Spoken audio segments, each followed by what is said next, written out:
The Gandhian outlook by S Radhakrishnan. आइए इस ऐसे को हिंदी में पढ़ते हैं। गांधी जी मूल रूप से एक धार्मिक व्यक्ति थे। एक धार्मिक व्यक्ति जब वह सच्चे अर्थों में धार्मिक होता है तो वह सभी विशेष समूह की निष्ठाओं से ऊपर उठ जाता है और एक सार्वभौमिक व्यक्ति बन जाता है। गांधी जी की महानता यह है कि उन्होंने व्यवहार में धर्मों के सैद्धांतिक निहितार्थों को साकार किया जो हमारे साथ धर्मों की शुरुआत से रह रहे हैं। हिंदू अभय और अहिंसा, निर्भयता और प्रेम की बात करते हैं। बौद्ध प्रज्ञा और करुणा, बुद्धि और प्रेम या दया की बात करते हैं। ईसाई सत्य और स्वतंत्रता की बात करते हैं। मुसलमान हमें एक ईश्वर और पृथ्वी पर एक परिवार के बारे में बताते हैं। लेकिन गांधी जी जैसे भविष्य दृष्टा स्वभाव की विशेषता यह है कि वह इन आदर्शों को कितनी गंभीरता से लागू करते हैं और उनके लिए जीते हैं। हम उनके बारे में बात करते हैं। ज्ञान हमारे अंदर है लेकिन ज्ञान के अनुरूप कार्य नहीं होता। जहां तक गांधी जी का सवाल है, उनका सबसे बड़ा योगदान यह है कि वह हमें समझाते हैं कि इन संकीर्ण निष्ठाओं और कृत्रिमताओं की दुनिया में भी हम सत्य और प्रेम के इन महान आदर्शों को साकार कर सकते हैं। जब भी उन्हें कोई विशेष कार्य करना होता, किसी आचरण की रेखा अपनानी होती, वह स्वयं से प्रश्न करते, उपवास करते, प्रार्थना करते और अपने दिमाग को तलाशते रहते जब तक अंत में वह कह पाते। यही वह आचरण की रेखा है जिस पर आगे बढ़ना है। इस अर्थ में एक धार्मिक व्यक्ति के रूप में वह मूल रूप से एक सार्वभौमिक व्यक्ति, एक अंतर्राष्ट्रीयवादी थे। उन्होंने भारत के कारण को उठाया ताकि दुनिया को यह दिखा सके कि जो हथियार वह इस छोटे दायरे में इस्तेमाल कर रहे थे वह पूरी दुनिया में विस्तृत किए जा सकते हैं।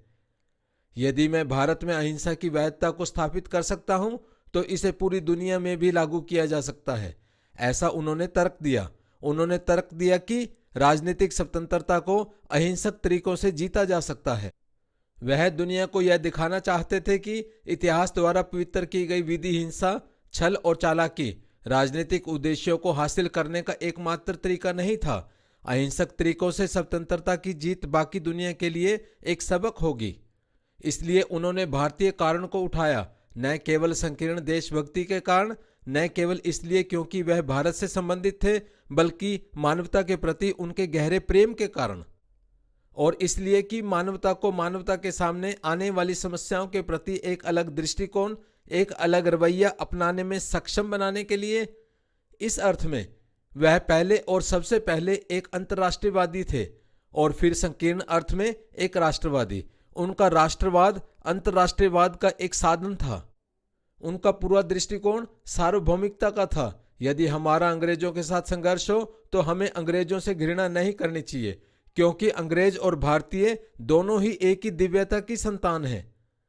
यदि हम कुछ समय के लिए अलग हो जाते हैं तो हमें यह महसूस करना चाहिए कि भले ही हमारे बीच मतभेद हों, हम फिर भी सभी भाई हैं। यह हमें बुराई करने वाले से प्रेम करने में सक्षम बनाएगा, जबकि उसके तरीकों में मौजूद बुराई से घृणा करेंगे। गांधी जी का पूरा दृष्टिकोण विरोधी को समझने, किसी विशेष प्रकार की बुराई को समझने का था। इस तरह उन्हें लगा कि सभी संघर्ष, यहां तक कि गृह युद्ध भी कम या ज्यादा समाप्त किए जा सकते हैं। यही प्रेम का दृष्टिकोण था जिसने उन्हें यह महसूस कराया कि अन्य धर्मों को भी उनके अपने धर्म के रूप में मान्य किया जाना चाहिए। यह विश्वास था कि आपका धर्म सर्वोच्च है और सत्य के अनन्य अधिकार की बात करना उन्हें एक प्रकार का आध्यात्मिक अहंकार लगता था। यदि वे चाहते थे कि हम विनम्र बने और अन्य धर्मों को समझें और सम्मान करें जैसा कि वह स्वयं करते थे, तो यह इसलिए था क्योंकि उनका दृष्टिकोण यह था कि सत्य सभी धर्मों का सार होता है। वह चाहते थे कि हर कोई इसे मन और आत्मा दोनों में अभ्यास करे और उनका विश्वास था कि जो इसे करने में सक्षम होगा वह लक्ष्य तक पहुंच जाएगा। यदि हमारे देश का संविधान उस सिद्धांत को दर्शाता है तो यह बड़े पैमाने पर गांधी जी की शिक्षाओं के कारण है। यह अन्य लोगों और पंथों के प्रति उनकी संवेदना के प्रेम और समझ की अभिव्यक्ति है। यदि आज हमारे पास इतनी अनिश्चितता, इतना भय, इतना भ्रम है तो इसलिए है क्योंकि हमारे लक्ष्य स्पष्ट नहीं है। हमने मानव मन को सत्य की भूख और कुछ ऐसा जो सार्वभौमिक भाईचारे को उत्पन्न करता है के लिए कुछ नहीं दिया है। गांधी जी चाहते थे कि हम अन्य लोगों से प्रेम और सहानुभूति रखें। वह उन्हें छोटे डिब्बों में विभाजित नहीं करना चाहते थे और कहते, आप हिंदू हैं, आप मुस्लिम हैं, आप बोअर हैं, आप दक्षिण अफ्रीकी हैं। यदि हम इस दुनिया में वास्तविक मानव एकता प्राप्त करना चाहते हैं तो हमें अपने धर्म को और अधिक गंभीरता से लेना होगा। हमारी प्राथमिक निष्ठा मानव जाति के प्रति होनी चाहिए। इस मानवता की भावना की आज कमी है। यदि हम पिछले एक दशक या दो के विकसित राष्ट्रों को देखें तो हम प्राकृतिक संसाधनों की प्रचुरता, बड़ी बौद्धिक अंतर्दृष्टि, अद्भुत वैज्ञानिक उपलब्धि, यहां तक कि अनुशासन और नेतृत्व के महान विकास को देखते हैं तो ये गुण पर्याप्त नहीं है। कुछ गहरा, कुछ अधिक सार्वभौमिक अपील वाला मानव के लिए आवश्यक है। जब तक हम अपने युवा पुरुषों और महिलाओं को इस विश्व नागरिकता की भावना में प्रशिक्षित नहीं कर पाते और उन्हें समझा नहीं पाते कि राष्ट्रीय निष्ठाएं उसी तरह गौण होनी चाहिए जैसे कि आज हम परिवार की निष्ठाओं को राष्ट्र के प्रति गौण करते हैं, दुनिया आपदा से नहीं बच सकती। हम संयुक्त राष्ट्र की बात करते हैं, यह विश्व व्यवस्था की बढ़ती एकता का प्रतीक है। यह वर्तमान क्षण में संघर्षों का दृश्य है, लेकिन फिर भी इसके माध्यम से भविष्य की दुनिया के लक्ष्य अंतर्राष्ट्रीय समाज को प्राप्त करने के लिए इसे बचाया जा सकता है यदि गांधी के दर्शन और आदर्शों को अपनाया जा सके। यदि गांधी जीवित रहते तो वह एक विश्व राज्य का निर्माण करने के लिए काम करते, एक विश्व राज्य जिसके विभिन्न राष्ट्र केवल शाखाएं होती। उन्होंने उस विश्व राज्य को एक प्रकार की कार्यकारी अधिकारिता, एक प्रकार की पुलिस बल देने की कल्पना की, न कि सैन्य शक्ति बल्कि केवल एक पुलिस बल सामान्य नागरिक जीवन को बनाए रखने के लिए। उन्होंने ऐसे विश्व राज्य की कल्पना की जिसमें राष्ट्रों के बीच प्रतिस्पर्धाएं उसी तरह निपटाई गई होंगी जैसे कि एक ही राष्ट्र के व्यक्तियों के बीच की प्रतिस्पर्धाएं राष्ट्र राज्य के विकास के माध्यम से निपटाई जाती हैं। यदि भविष्य की पीढ़ियों के लिए एक खुशहाल विश्व व्यवस्था विकसित की जानी है तो हमें यहाँ स्पष्ट रूप से घोषणा करनी होगी कि हम सार्वभौमिक भाईचारे में विश्वास करते हैं, कि हम एक दूसरे का सम्मान करेंगे, चाहे वह व्यक्ति हो या राष्ट्र, कि हम खुद के लिए और दूसरों के लिए दो अलग अलग आलोचना के तरीके नहीं अपनाएंगे।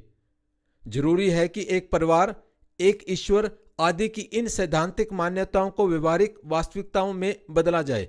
मैं समझता हूं कि हम रातों रात यह परिवर्तन नहीं ला सकते, लेकिन हमारे समाज में इस परिवर्तन को धीरे धीरे लाना जरूरी है, अच्छी समझ और सद्भावना के साथ, हमेशा यह ध्यान रखते हुए कि आत्म त्याग की भूमिका दूसरों को शिक्षित करने का सबसे अच्छा माध्यम है। बेशक यदि हम प्रागैतिहासिक युगों में वापस जाते हैं तो हम पाते हैं कि प्रत्येक व्यक्ति अपने ही निर्णयों का अनुसरण करता था और वह सही और गलत का एकमात्र न्यायाधीश था।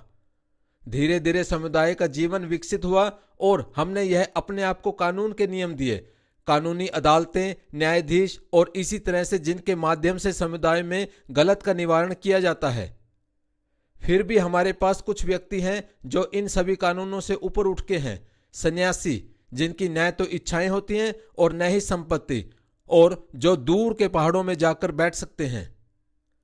उन्हें इन राष्ट्रीय सरकारों और विश्व सरकारों की चिंता नहीं करनी पड़ती, लेकिन साधु बनने की कोशिश कर रहे और अभी तक पूरी तरह से नहीं बने सामान्य लोगों के लिए हमें एक विश्व संगठन, एक विश्व पुलिस, एक विश्व अदालत, एक विश्व बैंक आदि की आवश्यकता होती है। जहां तक राष्ट्रों का संबंध है, हमें अपने सिद्धांतों को व्यवहार में लाना होगा और खुद को निरस्त्रीकरण करना होगा और पुलिस को केवल आंतरिक व्यवस्था बनाए रखने के उद्देश्यों के लिए ही इस्तेमाल करना होगा। यह सब व्यवहारिक है यदि लोग हैं जो अहिंसा को अपना सिद्धांत बना सकते हैं। हमने देखा है कि सैन्य शक्ति हमारे विवादों का कोई समाधान नहीं प्रदान करती, इसलिए हम पर यह आवश्यक है कि हम ऐसे साधन खोजें जिनके द्वारा दिन की जटिल समस्याओं के लिए अधिक स्थायी आधार पर समाधान पेश किए जा सके। इस संबंध में मैं केवल यह कहूंगा कि गांधी जी इच्छुक थे कि साधन लक्ष्य के रूप में ही शुद्ध हों। धन्यवाद।